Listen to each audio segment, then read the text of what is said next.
தமிழகத்துல 2026 சட்டமன்ற தேர்தலுக்கான தேர்தல் பிரச்சாரம் நேற்று முடிவடைந்த நிலையில ஏப்ரல் 23ஆம் தேதி நாளை தேர்தல் நடைபெற உள்ளதுங்க. மொத்தம் 234 தொகுதியில 216வது தொகுதியான ஸ்ரீரங்கம் தொகுதி பத்தி நம்ம பார்க்க போறோம். எந்தெந்த கட்சி சார்பாக எந்தெந்த வேட்பாளர்கள் போட்டியிட்டாங்க அப்படிங்கறதையும் பார்த்துடலாம். ஸ்ரீரங்கம் தொகுதியில மொத்தம் 2,12,885 வாக்காளர்கள் இருக்காங்க. அதிமுக சார்பில் முன்னாள் அமைச்சர் எஸ் சண்முகன் அவர்களும் களமிறங்குறாங்க.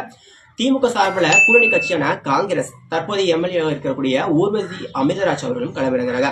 நாம் தமிழர் கட்சி சார்பாக சண்முக சுந்தரம் அவர்களும், தமிழக வெற்றிக்கழகம் சார்பாக விஜி சரவணன் அவர்களும் களமிறங்குறாங்க. இதுல உங்கள் ஓட்டு யாருக்கு அப்படிங்கறத மறக்காம கமெண்ட் சொல்லுங்க.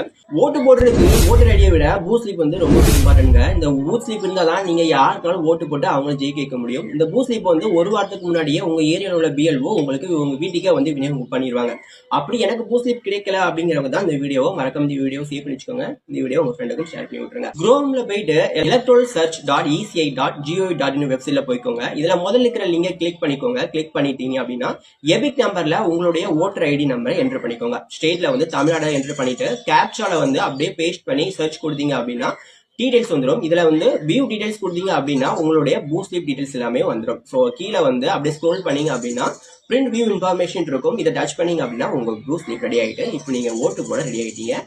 உங்களுக்கு யாரை பிடிச்சிருக்கோ, யார் ஜெயிக்கணும்னு ஆசைப்படுறீங்களோ அவங்களுக்கு மறக்காம ஓட்டு போட்டுருங்க. ஓட்டு போடாம மட்டும் இருக்காதீங்க. நல்ல தலைவர்கள் தேர்ந்தெடுப்போம். நாளை தமிழகம் நமதாக இருக்கட்டும். நன்றி.